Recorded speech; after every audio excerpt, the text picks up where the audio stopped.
نماز میں صرف فرض پڑھے اور سنتیں نہ پڑھے، اس کا عمومی مفہوم تو یہ بنتا ہے کہ جیسے فجر کی نماز میں اس نے 2 فرض پڑھے لیکن 2 سنتیں چھوڑ دی، ظہر کی نماز میں 4 فرض پڑھے لیکن جو پہلے کی 4 سنتیں اور بعد کی 2 سنتیں وہ چھوڑ دی۔ اسی طرح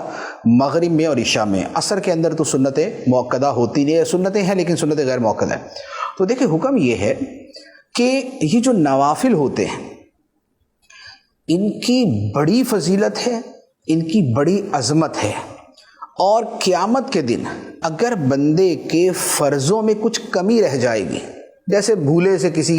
آدمی نے بے وضو نماز پڑھ لی تھی، اس کو نہیں پتہ چلا، یا ناقص انداز کے اندر اس نے فرض پڑھے تھے، تو اللہ تعالیٰ ان سنتوں اور نوافل کے ذریعے اس کے فرضوں کی کمی پوری فرمائے گا۔ تو انہیں متممات اور مکملات کہا جاتا ہے کہ یہ فرائض کی تکمیل کرنے والی ہیں، یہ ان کو پورا کرنے والے ہیں۔ تو لہٰذا یہ سنتیں اور نوافل یہ بڑے اہم ہیں اور ان کے بڑے فضائل ہیں۔ احادیث طیبہ کے اندر یہ جیسے مثال کے طور پہ فجر کی سنتیں، اس کے بارے میں تو یہاں تک فرمایا گیا ہے کہ اگرچہ دشمن کے گھوڑے تم پہ حملہ بھی کر دے تب بھی یہ سنتیں ادا کرو، فجر کی سنتیں۔ اور جو باقی سنتیں ہیں ان میں بھی اپنی اپنی ان کی فضیلتیں بیان کی گئی، اور نبی پاک صلی اللہ تعالیٰ علیہ وسلم کا وہ معمول تھی، حتیٰ کہ نبی پاک علیہ السلام سفر و حضر میں یہ سنتیں ادا فرماتے تھے۔ تو لہذا سنتیں اور نوافل ترک نہیں کرنے چاہیے۔ اچھا، اب یہ ہے کہ بالفرض اگر کوئی ترک کرتا ہی ہے تو اس پہ حکم شرعی کیا ہے؟ تو اس کا جواب یہ ہے کہ جو نوافل ہیں یا جو سنتیں غیر مؤکدہ ہیں، اگر ان کو ترک کرتا ہے تو وہ گناہ گار نہیں ہے، ایک فضیلت کا عمل تھا اس نے چھوڑ دیا۔ لیکن اگر سنت مؤکدہ ترک کرتا ہے، سنت مؤکدہ کون سی ہیں؟ ظہر سے پہلے، فجر سے پہلے کی 2، ظہر سے پہلے کی 4 اور ظہر کے بعد کی 2، مغرب کے بعد کی 2 اور عشاء کے بعد کی 2۔ تو یہ سنتیں جو ہیں یہ سنت مؤکدہ ہیں۔ اور جمعے کے اندر یہ ہوتا ہے کہ جمعے سے پہلے کی 4 اور جمعے کے بعد کی 4، وہ سنت مؤکدہ۔ تو اب اگر جو سنت مؤکدہ کا تارک ہے تو اس کے بارے میں حکم یہ ہے کہ اگر وہ ایک آدھ مرتبہ کبھی کبھار چھوڑ دی تو اس پر گناہ نہیں ہے۔ ہاں، اس سے پوچھا جائے گا کہ کیوں چھوڑی،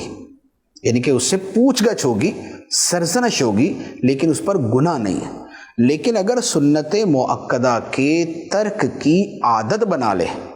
کہ بار بار چھوڑتا ہے، بار بار چھوڑتا ہے، تو یہ جو سنت مؤکدہ کا ترک ہے یہ گناہ ہے، پھر اس پر گناہ ہوگا، اور پھر گناہ جو ہے وہ بہرحال عذاب کے مستحق ہونے کا سبب بنتا ہے۔ البتہ اس میں ایک اور صورت بھی ہے، وہ فقہاء کرام نے جو بیان فرمائی ہے وہ بڑی سخت صورت ہے۔ وہ یہ ہے کہ جو بندہ سنتیں یہ سمجھ کے چھوڑتا ہے کہ یار ان کی کیا اہمیت ہے، تو اس پر فقہاء کرام نے کفر کا حکم دیا ہے کہ اس نے سنتوں کی تخفیف کی ہے، توہین کی ہے، انہیں معمولی اور ہلکا سا سمجھا ہے، تو اس پر بڑا سخت حکم ہے۔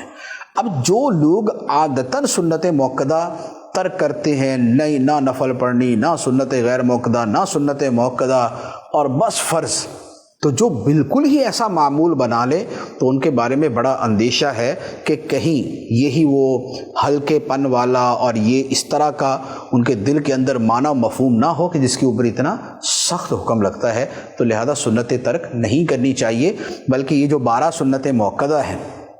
ان کو ادا کرنے پر جنت کی بشارت ہے، اور انہیں ترک کرنے پر شفاعت سے محرومی کی وعید ہے۔